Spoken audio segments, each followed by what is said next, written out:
여기게 되니까 이 정복 전쟁을 이제 하지 못해요.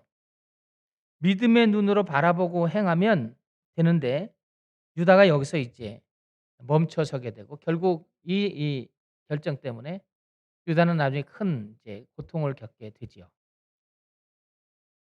오늘 우리가 히브리서를 묵상하고 있습니다. 11장을 묵상하는데 여기 보면 이 이야기는 이런 거예요.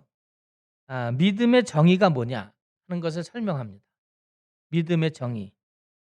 믿음의 정의를 믿음은 보이지 않는 것을 보이는 것처럼 확신하는 것이다. 그런데 하나님의 약속을 신뢰하는 거다. 하나님의 약속을 신뢰하면 보이지 않는 것을 보이는 것처럼 확신하는 것이죠. 그러면서 이제 예를 쭉 들어 설명하는 게 히브리서 11장이잖아요.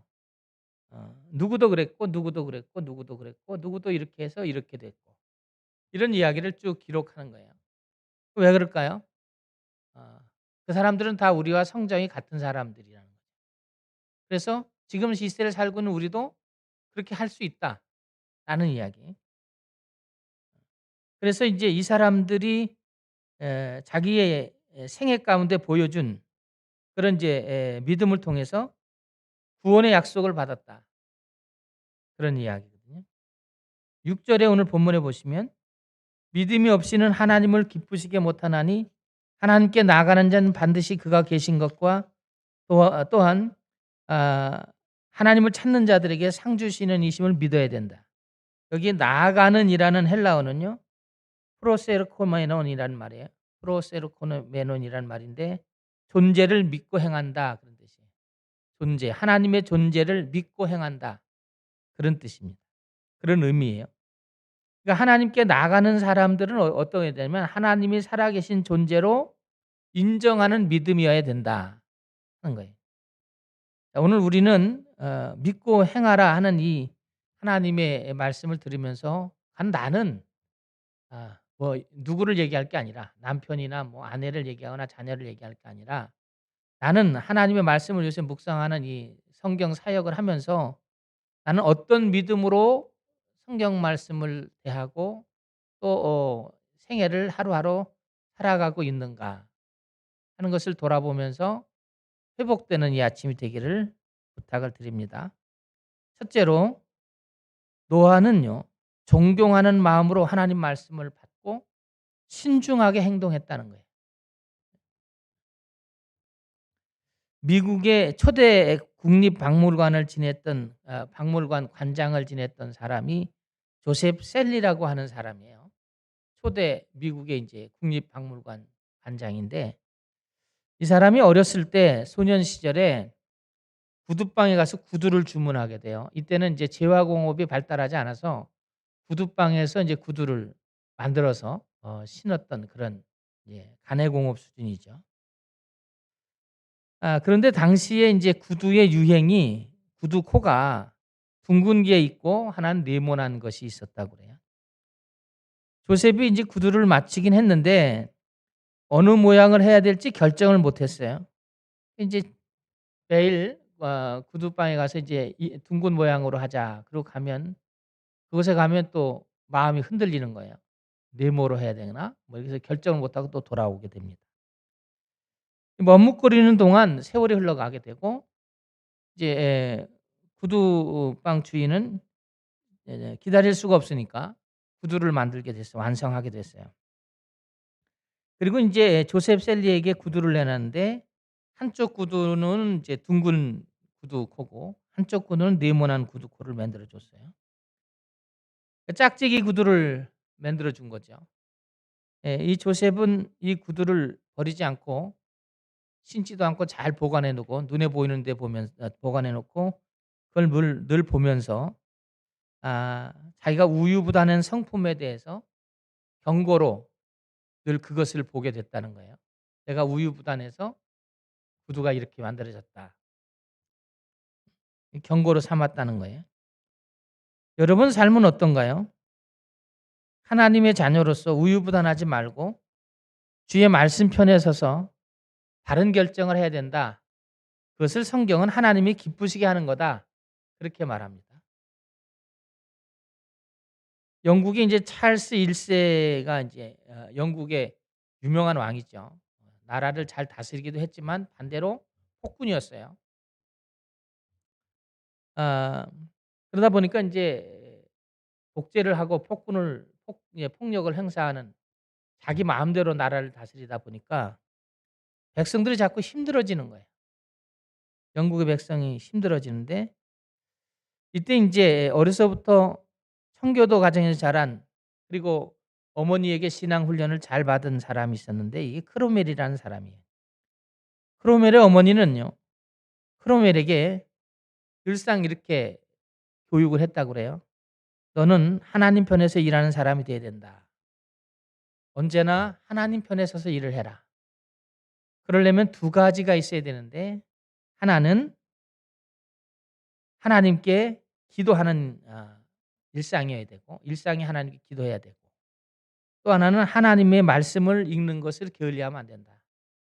그렇게 어머니가 늘 교육을 했습니다. 크로멜은 이 어머니의 말씀을, 어머니를 가장 존경했기 때문에 어머니의 말씀을 신중하게 받아들이게 돼요. 그래서 그가 어머니의 말씀대로 행동을 하게 됩니다. 세월이 지나가면서 국왕을 반대하는 사람들이 많아지게 됐고요. 그래서 이제 크로멜을 따르겠다는 사람들이 많아져요. 그래서 청교도로 구성된 강한 군대를 형성하게 되고요. 이 군대의 수장이 크로멜이 수장이 됩니다. 그래서 어느 날 인제 영국에 두 개의 군대가 생겼어요. 하나는 찰스 1 세를 따르는 군대, 하나는 청교도를 중심으로 한 크로멜을 따르는 군대. 이 군대가 서로 충돌하게 돼서 싸움을 하게 됩니다. 근데 전쟁터에서 인제 크로멜이 장수였으니까, 옛날 전쟁은 크로멜이 장수가 맨 앞에 서잖아요. 크로멜이 인제 앞에 서서 전투를 지휘합니다. 그러다가 인제 적이 쏜 이 총알이 인제 크로멜에 가서 박혀요. 그래서 크로멜이 말에서 떨어지면서 크로멜 자신도 땅에 떨어지면서 '이제 마지막이구나.' 이런 생각을 했다는 거예요, 총에 맞았으니까. 떨어져서 보니까 아픈 것도 없고 피도 안 나고, 그리고 인제 총에 맞은 가슴에도 이상이 없고, 그래서 인제 어 이 전투를 잘 마무리를 하게 됩니다. 그리고 막사에 돌아옵니다. 그리고 '참 이상하다. 분명히 총에 맞아서 이 전투복이 인제 구멍이 났는데 내가 안 죽었잖아요.' 보니까 늘상 어머니의 말대로 늘상 성경을 읽는 게 버릇이어서 전쟁을 하면서도 기도하고, 전쟁을 하면서도 성경을 읽었다는 거예요. 크로멜이 어머니 얘기를 그대로 따라한 거죠. 그래서 전쟁을 하면서도 크로멜이 성경을 읽었으니까 성경을 이제 주머니에 넣고 전쟁을 한 겁니다. 그런데 인제 총알이 이 성경이 있는 호주머니에 박히게 된 거죠. 가슴에 박히게 됐어요. 그래서 인제 크로멜이 궁금하니까 총알 끝이 어디까지 갔나 성경을 쭉 보니까 전도서 12장 1 절에 가서 그 총탄 끝이 머물러 있더라는 거예요. "젊었을 때 내가 젊었을 때 내 좋을 줄을 기억하라." 그런 말씀이라는 거죠. 젊었을 때 크로멜은 어려서부터 하나님을 기억하며 살았다는 거예요. 하나님께서 크로멜이 전쟁을 할 때, 청교도의 그 수장으로 전쟁할 때 그의 생명을 지켜 주시고 보존해 주었다는 이런 이야기예요. 이런 걸 보면 우리를 지으시고 또 우리의 모든 삶을 예비하시는 분이 하나님이죠. 근데 하나님은 어떤 사람들의 삶을 예비하시고 준비하시냐면 하나님의 말씀을 존경하는 마음으로 신중하게 받고, 그리고 크레멜처럼 행동으로 옮기는 거예요. 행동으로 옮기는 거예요. 그것이 생명에 이르게 한다 하는 겁니다. 하나님은 우리의 생명의 근원이죠. 우리는 하나님을 믿고 성경을 묵상하는 사역을 우리가 다음 주까지 진행을 합니다. 하나님을 이제 섬기는 우리는 하나님을 잘 말씀을 대할 때 그냥 이 말씀을 읽고 뭐 어떤 이런 생각보다 '하나님 말씀이 내가 삶의 내비게이션이 된다.' 그런 마음으로 존경하는 마음으로 하나님 말씀을 받아야 됩니다. 그렇게 되면 하나님 우리에게 영혼이 잘되고 범사가 잘되고 건강이 되는 길을 인도하시죠. 우리가 하나님을 의지하고 부르짖어 기도할 때 하나님이 우리의 기도를 들으시고 구원해 주시고 재앙이 변해서 축복이 되게 한다는 거예요. 어떤 사람에게? 바로 크로멜같이 그렇게 하는 사람에게 하는 겁니다. 그러므로 우리가 하나님 말씀을 우리가 잘 대하는 것, 어떤 태도로 대하느냐에 따라서 큰 복이 되기도 한다. 합력해서 선을 이루는 축복이 이루어지기도 한다는 것이죠. 여기서 감사 찬양이 회복이 되는 거죠. 잠언 19장 23절에 보면 여호와를 경외하는 것은 사람으로 생명에 일어나는 것이다. 경외하는 자는 족하게 지내고 재앙을 만나지 않는다. 그런 말씀이 있어요. 가정에 이제 부모를 존경하게 되면 그 부모의 이제 명예에 누가 되지 않도록 자녀들이 살아가려고 애쓰죠. 우리는 하나님의 자녀이잖아요. 그죠? 그렇기 때문에 하나님의 이름을 더럽히지 않도록 신중하게 행동하려면 하나님 말씀을 마음에 잘 새겨야 된다는 거예요. 그래서 크로멜처럼 기도도 늘 하고 하나님 말씀도 늘 가까이 하는 그런 가운데 여러분의 삶 가운데 하나님 앞에 감사 찬양 드리는 그런 축복이 여러분 삶 가운데 이루어지기를 주의 이름으로 축원합니다. 7절에 보면 믿음으로 노아는 아직 보지 못하는 일에 경고하심을 받아 경외함으로 방주를 준비하여 그 집이 구원에 하였으니 이로 말미암아 세상을 정죄하고 믿음을 따르는 이의 상속자가 됐다. 여기 경외함으로라는 이제 헬라어는 율라베데이스라는 말인데 율라베데이스라는 말은 존경하는 마음으로 신중하게 행동한다라는 뜻이에요. 하나님의 말씀을 말씀으로 받고 존경하는 마음으로 받고 신중하게 행동하는 거죠. 하나님의 이름이 내가 이렇게 말하고 행동하면 하나님의 이름을 더럽히는 거 아닌가? 이런 생각을 하면서 살아야 된다는 거예요. 노아는 하나님 말씀하시는데 하나님 말씀을 존경하는 마음으로 진지하게 받아들였다는 거예요. 하나님 말씀을 경청하는 믿음을 보였다는 것입니다. 노아처럼 우리가 하나님 말씀을 진지한 태도로 하나님 말씀을 받아야 된다. 여기에 믿음이 역사가 일어나게 되죠. 노아는 어떻게 했습니까? 하나님 말씀을 진지하게 받은 것에 끝나지 않고 이 약속의 말씀대로 행했다는 거예요. 그러니까 진정한 믿음은 어떤 거라고요? 행동이 따르는 믿음이다. 행동이 따르는 거다. 여기에 놀라운 역사가 일어납니다. 그러면 노아를 여러분과 견주어서 비교해서 생각해 보면 여러분의 믿음은 어떤가요? 여러분의 믿음은 어떠한 형태인가요? 행동은 없고 관념으로만 동의하는 건 아닌지. 행동은 하지 않아. 그냥 그런 거더구나. 제가 느끼기에는 뭐 교회는 그런 거 아닌가. 신앙생활은 그런 거 아닌가. 하나님에 대해서 그런 거 아닌가. 목사님도 늘 그런 말씀을 하시지. 세상은 안 살아보셔서 모르시면서. 뭐 이렇게 얘기하는 게 관념적 신앙이라는 거예요. 머릿속으로만 동의를 하는 거죠. 그런데 이런 사람은 하나님 말씀을 존경함으로 받지 않아요. 그러니까 신중하게 행동하지도 않아요. 그러니까 말을 그렇게 막말을 하는 거거든요. 내가 무슨 말을 하는지는 몰라요. 근데 하나님께서 하나님을 향해 가는 자는요. 그렇게 믿음으로 하나님 말씀을 받고 나아갈 때 하나님이 역사하신다라고 했어요. 그래서 여러분 성경을 묵상하는 이제 사역이 진행이 되고 있고요. 끝나더라도 여러분이 이제 예, 서로 묶여져 있으니까 앞에 리더하던 분들이 계속 성경 통독은 앱에 깔려 있고 그러니까 여러분들이 계속 성경을 묵상하셔서 내가 너보다 많이 읽어 그런 게 아니라 그 말씀을 읽는 것은 노아처럼 신중하게 하나님의 말씀을 행동으로 옮기는 연습 그걸 하는 거죠. 여기 여러분 하나님의 말씀이 중요하잖아요. 그래서 그 말씀을 따르는 것이 저와 여러분이 해야 될 인생의 사역이지 다른 데 중요한 게 있지 않아요.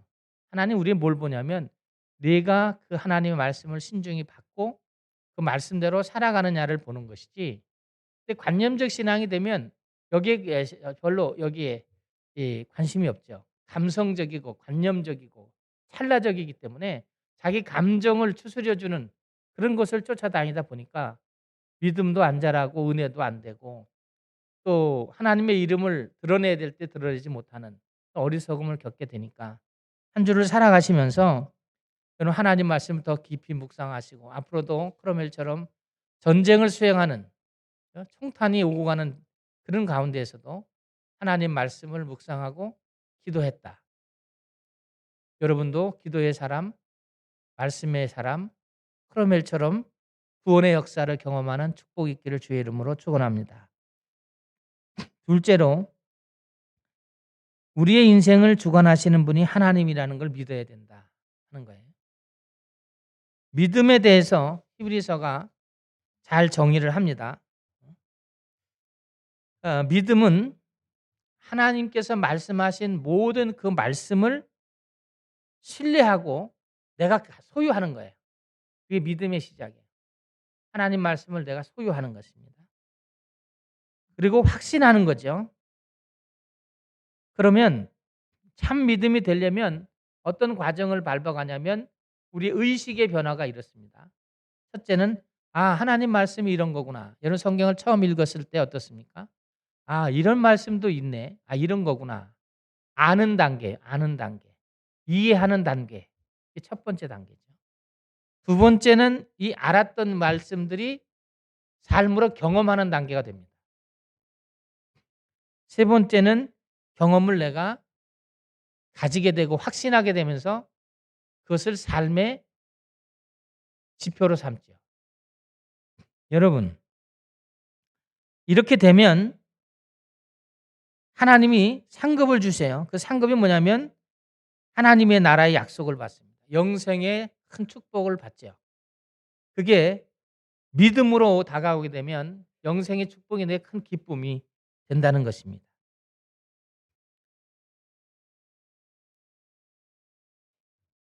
그래서 하나님은 믿음으로 행동하며 살아가는 사람을 하나님이 기쁘시게 한다 그랬어요. 그래서 하나님께 나가는 자는 하나님이 반드시 하나님이 계신 것을 믿어야 된다. 근데 우리가 이제 아는 단계에서 경험의 단계로 넘어가게 되면 이 경험의 단계는 모든 이에게 있습니다. 이제 사람들이 이제 신앙생활하면서 이 단계를 잊어버리는 단계가 있고요. 기억하는 단계가 있는데 우리는 보통 다 잊어버리거든요.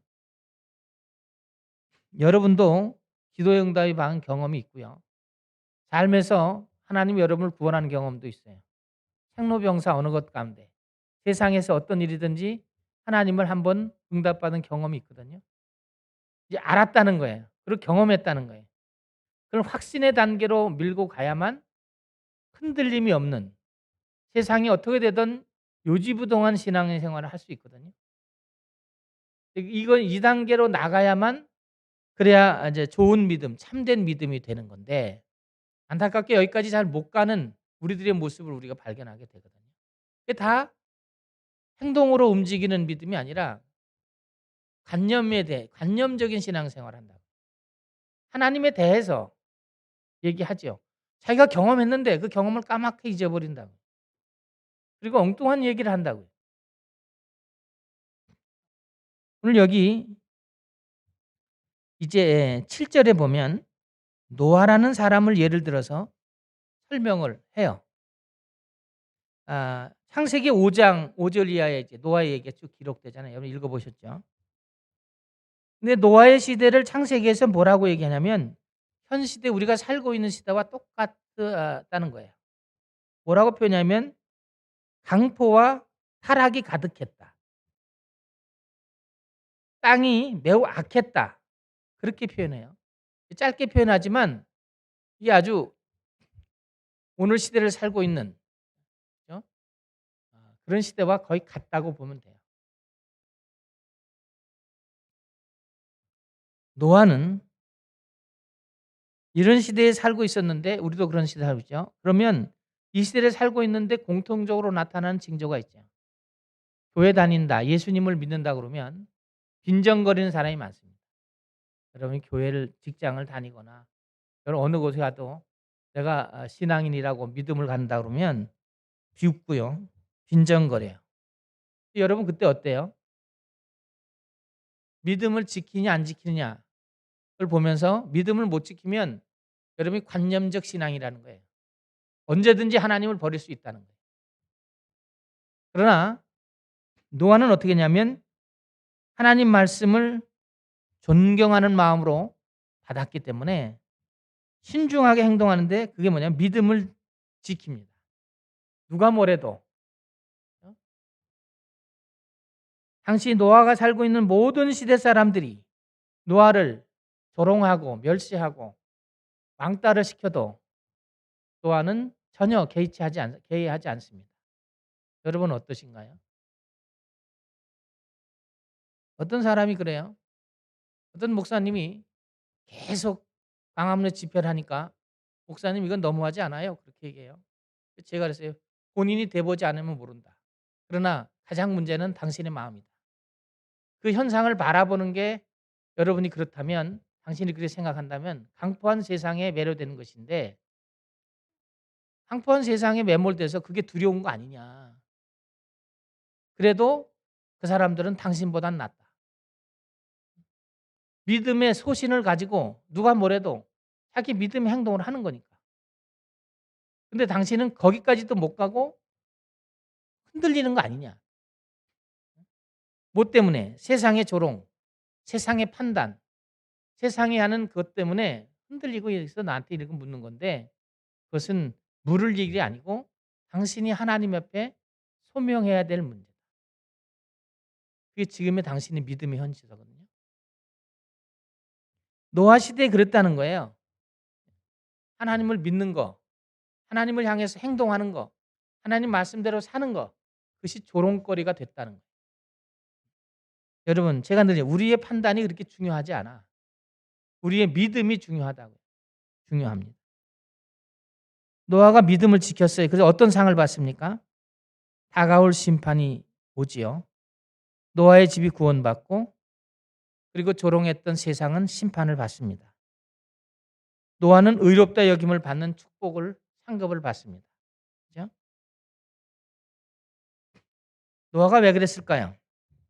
여러분이 어디에 의존해야 될까요? 우리는 능력이 한계가 있죠. 그래도 하나님은 불가능한 게 없다. 창세기에 이미 기록하고 있죠. 세상을 창조할 때 하나님 어떤 분인지를 당신이 설명하고 있어요.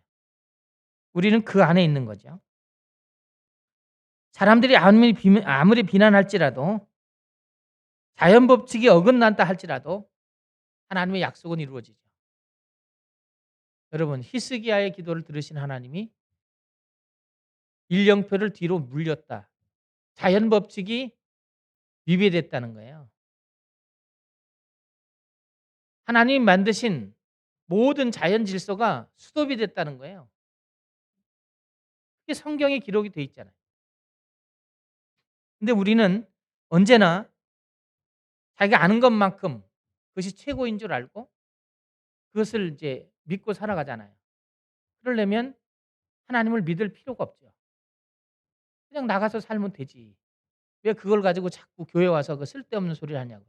내가 아는 것만큼 믿는 것만큼 얘기하는 건데. 예? 여러분 제가 얘기잖아요. 유다처럼 될 수도 있고 악사처럼 될 수도 있어요. 운니엘처럼 될 수도 있어요. 여러분 어느 쪽이에요? 성경은 운니엘이 돼야 된다는 거예요. 믿음으로 구할 수 있는 자들이 돼야 된다는 거예요.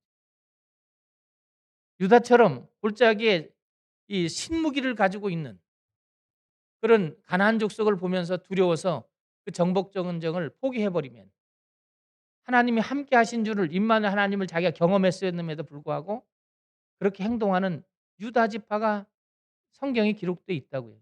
사사기 1장에 보면 이게 다 기록이 되어 있다고. 여러분은 어떠시냐고. 하나 기억할 것은 우리의 능력이 불가능하더라도 자연의 법칙이 그렇다 하더라도 하나님은 약속을 이루시는 분이다. 그것을 여러분이 삶 가운데 경험하려고 예수님을 따라가는 거죠.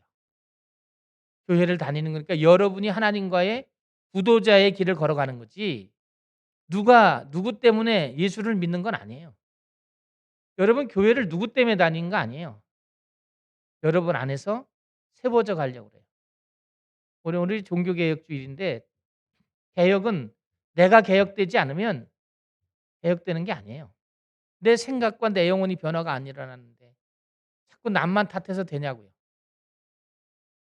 오늘은 우리가 노아는 이랬는데 믿음은 이렇다고 성경이 얘기하는데 나는 지금 어떻게 하고 있는가?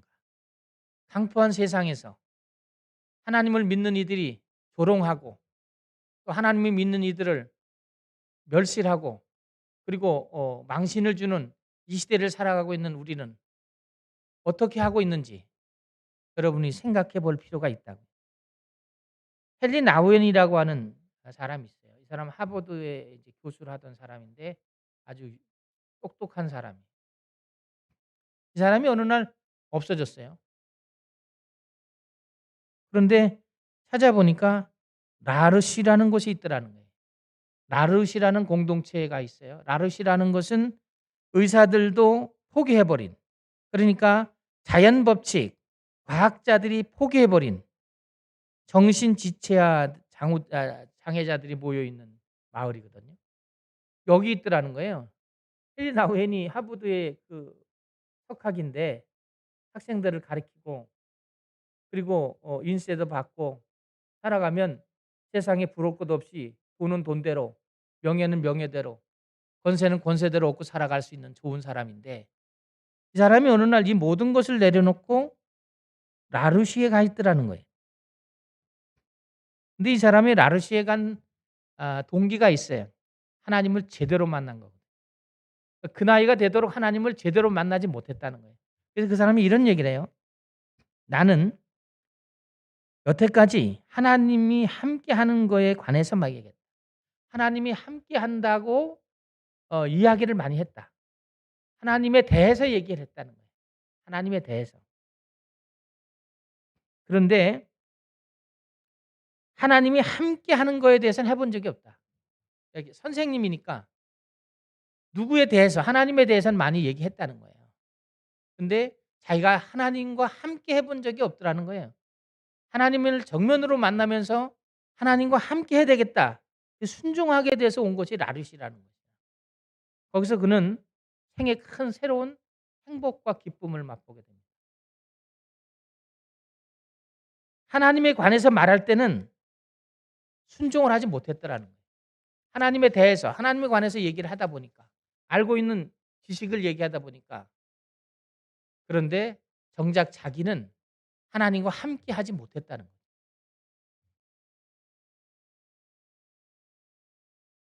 헨리 나우엔은요. 하나님께 나아가는 제대로 된 믿음의 길을 발견하게 됩니다. 하나님에 대해서 하나님과 함께 동행하니까 역사가 일어나서 그가 평생 뭔가 2% 부족했던 그런 영혼의 부족함이 나르시에서 채워지는 거죠. 진정한 신앙인이 되는 겁니다. 진정한 예수를 따르는 제자가 되는 거죠. 여러분이 교회 다니는 건 이러자고 교회 다니는 거예요. 여기서 다른 데 관심을 갖고 있다면 여러분 딴 데 가 있는 거예요. 엄한 데 가 있으니까 아무리 기도해도 안 될 거고요. 아무리 여러분 생애 기쁨은 없을 거예요. 욕심이 자꾸 잉태돼서 죄만 짓게 되고 나중에 망하는 일만 생긴다고요.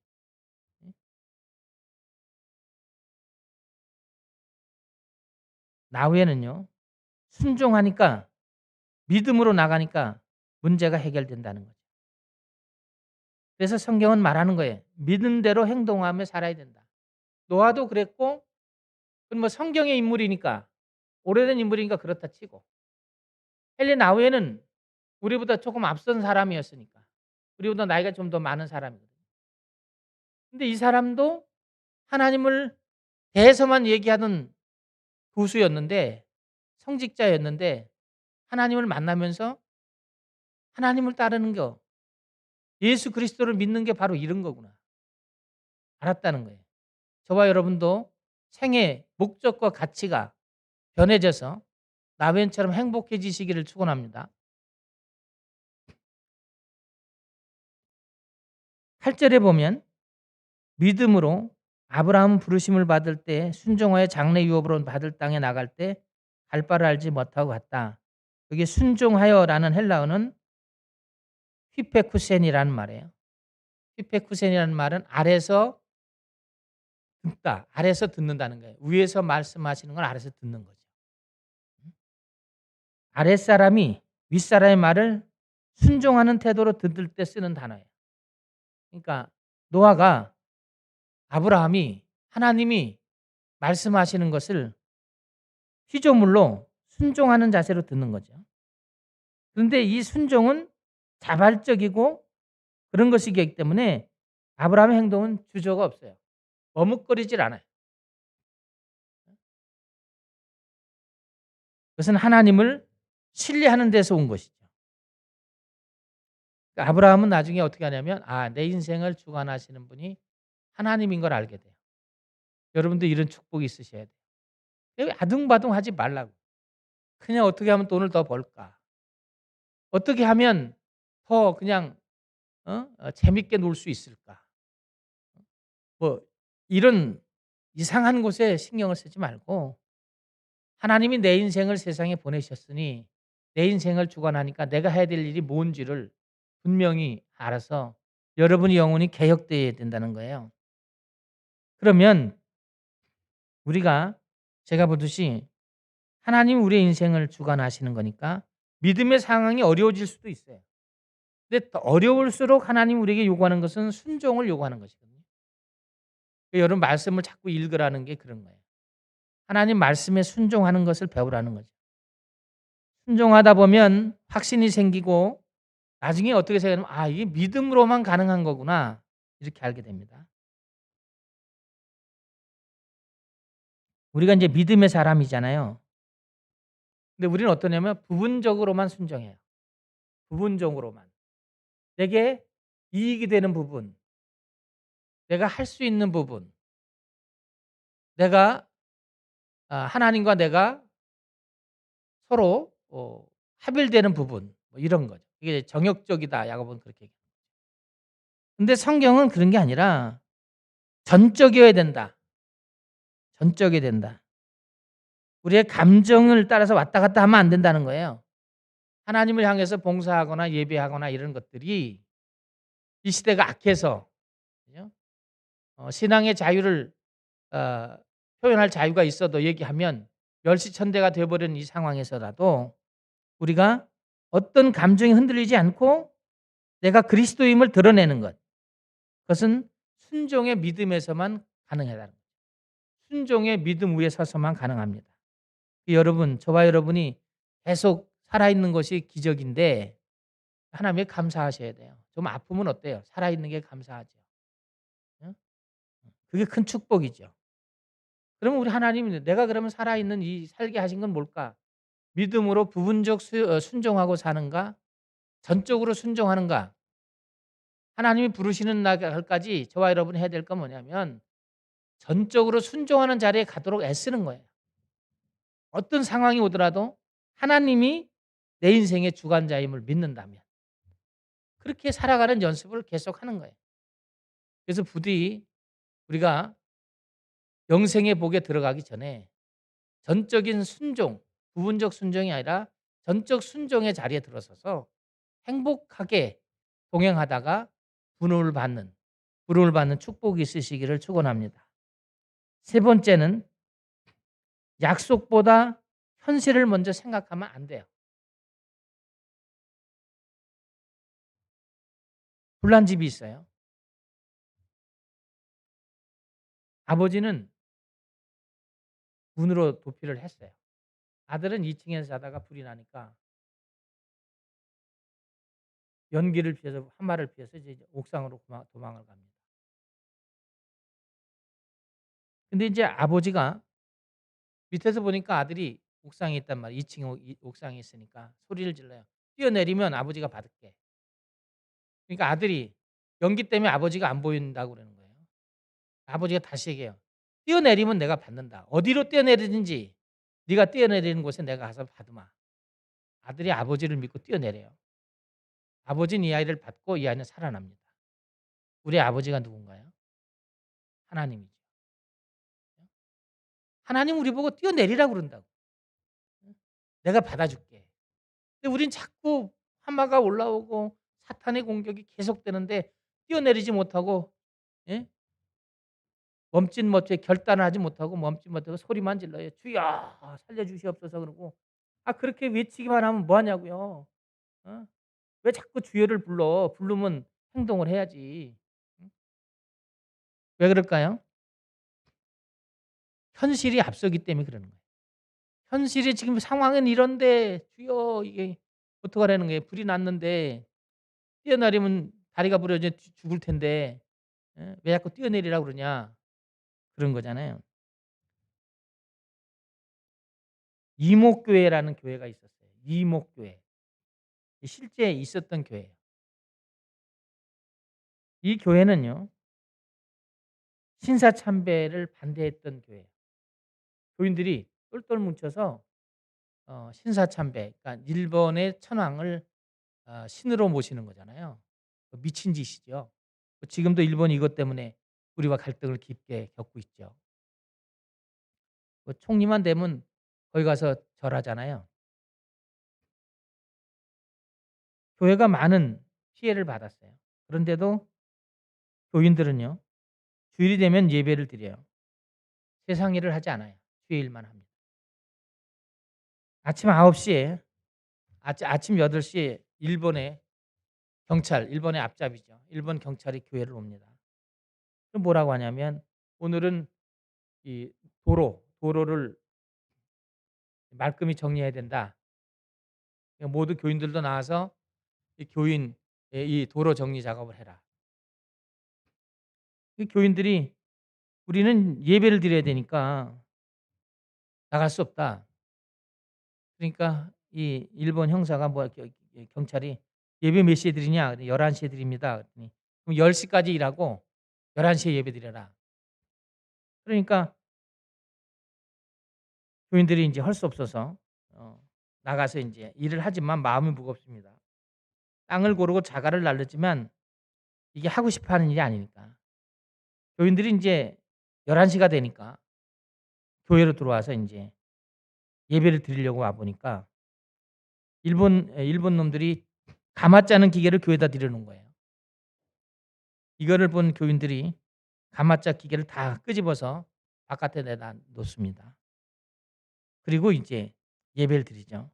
이제 이목교회 장로님이 보니까 너무 기가 막히잖아요. 하나님의 집에 가만히 짜는 틀을 놓았다는 거죠. 그래서 장로님과 교인들이 가만히 틀을 밖에 끄집어냅니다. 그리고 주일 예배를 무사히 드립니다. 며칠이 지나서 일본 경찰이 옵니다. 가만히 틀이 교회 바깥에 내팽개져 있는 거 보고 펄펄 뛰고 난리가 납니다. "누가 이렇게 했냐?" 교인들이 "우리가 이렇게 했다." 그러니까 인제 경찰이 교인들을 다 모으죠. 이 장로님이 나서서 뭐라 하냐면 "일본 법은 그러냐. 응? 남의 집에 허락도 없이 물건을 갖다 막 끄집어내고 바꿔 놓냐." 그렇게 인제 일본 형사에게 말합니다. 일본 형사는 뭐냐면 국가에서 한 일인데, 응? 이 대일본 제국의 명령을 거절하냐. 그러니까 인제 교인들은 교회가 귀합니까? 국가의 잘못된 명령이 구합니까? 이 시대에도 통용되는 말이잖아요. 예? 국가의 잘못된 명령이 중요하냐? 교회가 중요하냐? 교회는 어떤 것이죠? 하나님께 예배드리는 장소죠. 근데 여기다가 가만히 짜는 기계를 집어넣었다는 거예요. 장로님이 형사에게 이렇게 말하는 거예요, 경찰에게. "우리가 교회를 지은 것은 예배를 지으려고 교회를 지었지, 응? 가만히 짜려고 교회당을 지은 건 아니다." 그랬더니 일본 경찰이 "지금은 비상시국인데 예배가 뭐 필요하냐." 일본이 이제 망할 때가 되면 말에다 씨가 있는 거거든요. 망할 때가 됐다는 거잖아요. 그런데도 교인이 전혀 요지부동입니다. 가만히 들을 교회당에 드러낼 수 없게 하는 거예요. 그러니까 화가 나니까 일본 경찰이 장로님을 비롯해서 교인 주동자 60명을 감옥에 쳐넣어요. 그런데 감옥에서 음식을 주는데 장로님과 60명의 교인들이 "잘됐다. 이참에 금식하고 기도하라는 거구나." 그래서 음식을 거부하고 금식하고 기도합니다. 금식 3 일째가 됐어요. 간수가 오더니 다 내주면서 "미안하다. 모두 나가십시오." 그러더라는 거예요. 그러면서 하는 말이 "일본이 오늘 항복했습니다." 잘 됐잖아요. 그러니까 장로님과 교인들이 일본 경찰을 만나려고 갔더니 다 도망가고 없더래요. 그래서 알고 다 도망가 버린 거죠. 이 역사, 이목교의 역사는 뭐냐면 이 황해도에서 있었던 일인데, 하나님께 나아가는 사람들은 약간의 고통은 있지만 하나님께 길을 열어 주신다는 거예요. 그래서 신앙인은, 하나님을 믿는 사람들은 믿음으로 나아가야 된다. 그게 우리의 인생의 목적이죠. 11절에 보면 믿음으로 사라 자신도 나이가 많아 단산하였으나 잉태할 수 있는 힘을 얻었나니 이는 약속하신 이를 미쁘실 줄 압니다. 여기 알았습니다라는 말은 헤세사토라는 말인데, 생각하다 여기다라는 뜻이에요. 사라는 하나님께서 신실하다는 사실을 의심하고 이제 확신을 없었다는 거예요. 왜 그럴까요? 성경을 보면 하나님의 약속이 사라에게 오죠. 근데 사라가 뭘 생각하죠? 현실을 먼저 생각하는 거예요. 우선순위가 현실이었다는 거예요. 그러다 보니까 이게 현실적으로 내가 나이가 많고 이성적으로 내가 경수가 끊어지고 과학적으로도 이게 이룰 수 없는 일인데, 내가 아이를 갖는다고 하니까 이게 의심하게 됐잖아요. 그러니까 이런 말이에요. 사라의 이성에 하나님 말씀이 다가올 때 노아처럼 신중하게 받으면 되는데, 먼저 이성이 앞서니까 하나님 말씀이 이거 불가능한 거다. 이게 이루어질 일이 아닌데 하나님 나에게 얘기하는구나. 이렇게 받았다는 거예요. 나중에 어떡하죠? 사라는 영적 싸움에서 승리합니다. 사라는 의심을 극복하고 믿음으로 나아가서 결국 어떻게 되죠? 믿음의 어머니가 되죠. 믿는 자들의 어머니가 되는 축복을 받습니다. 우리도 신앙생활 하게 되면 의심과 갈등이 많지요. 하나님의 약속의 말씀을 믿지 못할 때가 많죠. 이 말씀이 정말 이루어질까? 근데 여러분, 이건 저와 여러분이 싸워 이겨내야 될 영적인 싸움이죠. 의심을 극복할 때 믿음이 사라처럼 더욱더 견고해지는 거예요. 그리고 경험하게 될 때 확신이 되는 거고요. 그게 우리에게 기쁨이 되고 행복이 되는 거거든요. 그래서 교회를 다니는 거예요. 예수 그래서 믿는 거지. 뭐 쓸데없는 데 가서 자꾸 부자 되게 해 주세요. 뭐 우리 아들 서울대 보내 주세요. 그래. 영덕교회에서 서울대 간 사람 많아요. 서울대 가고 교회 안 나오는 애들 엄청 많아요. 서울연고대 가면 뭐 합니까? 신앙생활 안 하는데. 그런데 그냥 어때? 지방대학이면 어때? 예수 잘 믿는 청년들이 귀하지. 얼마나 이쁘고 귀합니까? 우리가 중요한 거예요. 하나님께서 믿음으로 나가는 사람들을 기뻐하신다. 중요하게 생각한다는 거예요. 여러분 어때요? 우리의 삶 가운데 여러분 이성이 여러분 흔들 때가 있을 거예요. 하나님 말씀을 믿지 못하게 할 때가 있을 거예요. 상황이, 여러분이 벌어지는 인생의 상황이, 삶의 상황이 여러분을 흔들 때가 있을 거예요. 이렇게 하나님 말씀대로 하면 이게 죽을 것 같고 안 되는 건데, 그래서 하나님 앞에 비웃는 웃음이 나올 수도 있어요. 불신앙이죠. 여러분 싸워 이기셔서 믿음으로 사라처럼 확신해 나가는 건 저와 여러분이 해야 될 목이에요. 그래서 교회 다니고 이게 힘드니까 하나님 말씀을 자꾸 보는 거고, 이 사람도 이랬구나. 이 사람도 이렇게 했구나. 그래서 하나님께 기도하는 거예요. 하나님, 나는 자꾸 생각이 이렇게 바뀌네요. 난 자꾸 이렇게 그냥 우유부단한 신앙생활을 하고 있는데 하나님 내 기도를 들으시고 나를 꼭 붙들어 주세요. 이게 기도 제목이 돼야지. 돈 많이 벌게 해주세요. 많이 벌면 뭐 하는데요.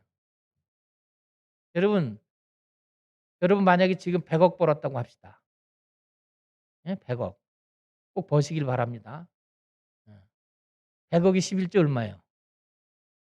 뭐 바보는 아니니까 기억할 거잖아요. 100억을 달라고 기도하면서 내가 11조를 그만큼 할 수 있는 믿음이 안 되면 하지 말아요. 그게 오히려 저주가 됩니다. 예? 성경이 뭐라 그랬죠? 주신 자도 하나님이면 가져가는 것도 하나님이에요. 가져갈 때 주실 때도 순식간에 주시지만 가져갈 때도 순식간이에요. 욥의 경우를 보세요. 그죠? 순식간에 가져갔는데 순식간에 오잖아요. 그게 하나님을 우리를 보는 우리의 신앙의 행동이라고요. 지금도 여러분이 믿음의 분량처럼 유다처럼 행할 거냐? 아니면 운니엘처럼 할 거냐에 따라서 여러분만큼 역사가 일어나는 거거든요. 누구 탓이 아니라 내 탓이라고요. 종교개혁엔 내 탓이지 교회 탓도 아니고 어? 여러분 남편이나 자녀나 여러분이 아내의 탓도 아니라고. 왜 거기다 쓸데없이 자꾸 뒤집어 씌냐고요. 각자가 서서 내가 정말 현실보다 약속의 말씀을 자꾸 뒤로 하는 적은 없는지 이 아침에 한번 생각해 보시고 회복되시는 역사가 있기를 축원합니다. 말씀을 정리해 보면 하나는 우리에게 노아를 통해서 가르쳐 주는 게 있고 나훼를 통해서 우리에게 가르쳐 주는 부분이 있죠. 하나님 말씀을 받되 존경하는 마음으로 그리고 신중하게 받아서 신앙생활을 해라. 신중하게 행동해라. 행함이 있는 믿음을 가져라. 내가 할 수 있는 것만큼. 내가 할 수 있는 것. 십계명을 보면 알 수 있잖아요. 십계명을 보면서 다 십계명을 못 지키지만은 그래도 할 수 있는 거 하나씩 하나씩 해가는 연습을 계속 하셔야 된다. 두 번째는 어쨌든 이렇거나 저렇거나 여러분이 하늘나라 영생의 복을 받았으니 영생의 나라 갈 때까지 여러분의 인생을 주관하는 건 내가 아니고 하나님이라는 거예요. 그거를 인정하는 사람들이 하나님을 믿는 사람들이고 교회 다니는 사람들이에요. 교회를 다니고 예수님을 믿는다고 하고 예수님이 나의 구세주입니다 이렇게 떠들면서 결정적일 때는 꼭 인생의 주관자가 나라는 거거든요. 그러니까 내가 인생의 주관자는 내가 하고 싶은 대로 해달라는 거예요. 그러니까 11조를 드린다고 기도해 놓고 응답되면 감사헌금으로 DC를 하는 거죠. 바꿔버린다고요. 그런 경우가 우리가 수없이 경험하잖아요. 저도 그렇고 여러분도. 이게 문제가 되죠. 왜냐하면 주관자가 하나님임을 주관자가 나로 바꾸니까 이런 문제가 생긴다. 또 하나는 현실을 먼저 생각하기보다 하나님 말씀을 먼저 생각해야 된다. 하나님의 말씀은 이루어지지만 현실은 가변하는 거잖아요. 변하는 것이잖아요.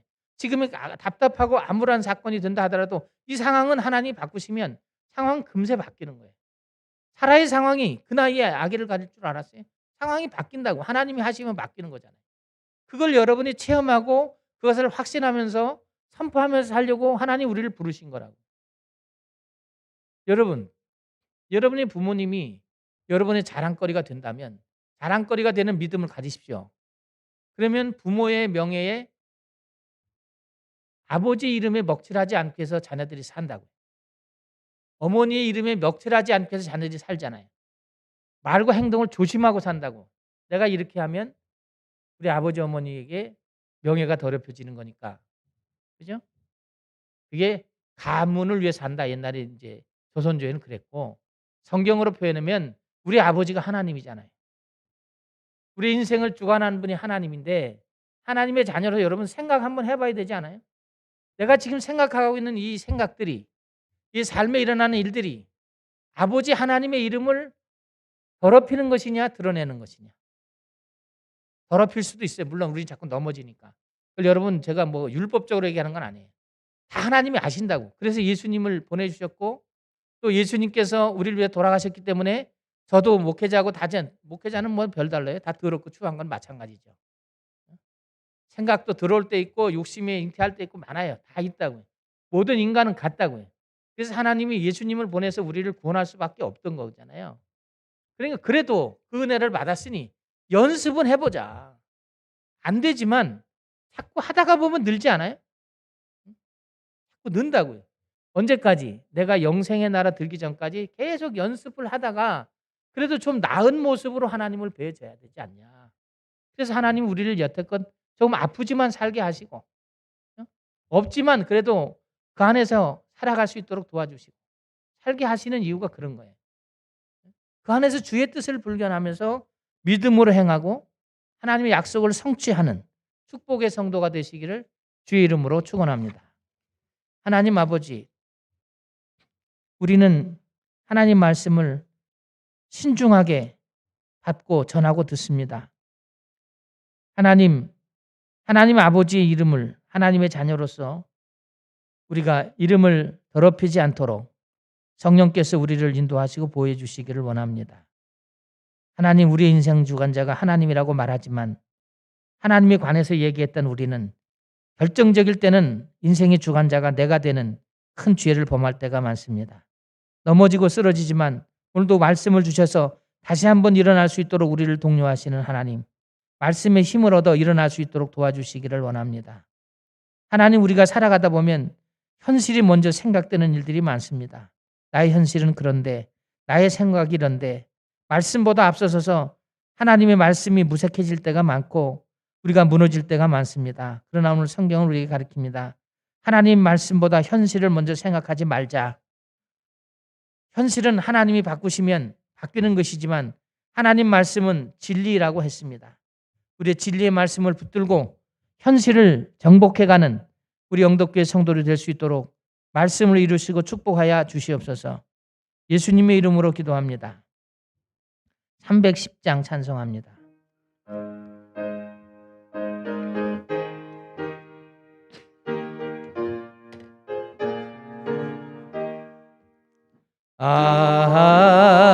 하나님의 은혜로 있을 데 없는 자 왜 구속하여 주는지 난 알 수 없도다.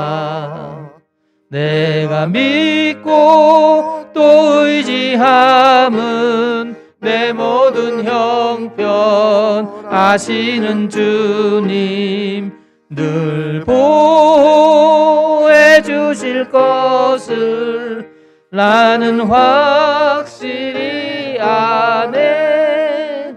왜 내게 굳세 믿음과 또 복음 주셔서 내 마음이 항상 편한지 난 알 수 없도다.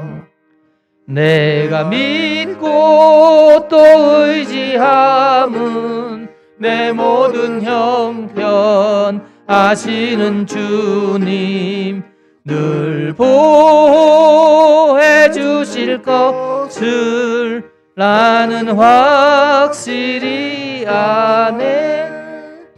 왜 내게 성령 주셔서 내 마음 감동해 주 예수 믿게 하는지 난 알 수 없도다.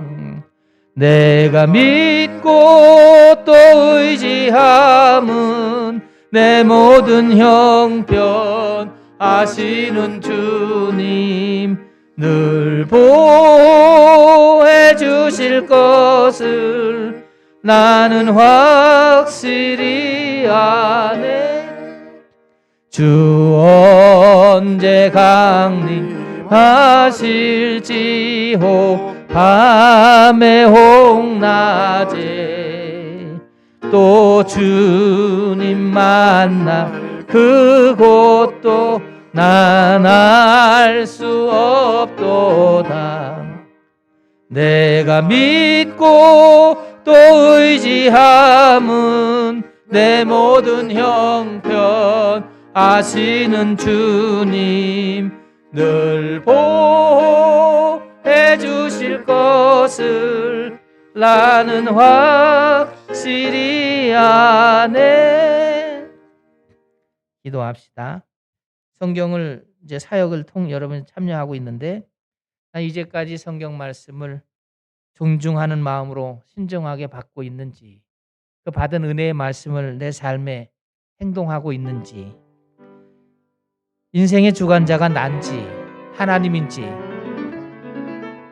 나는 현실보다 하나님 말씀을 뒤로 한 적이 얼마나 있는지, 하나님께 약속의 말씀을 먼저 생각하게 해달라고 기도하십시다.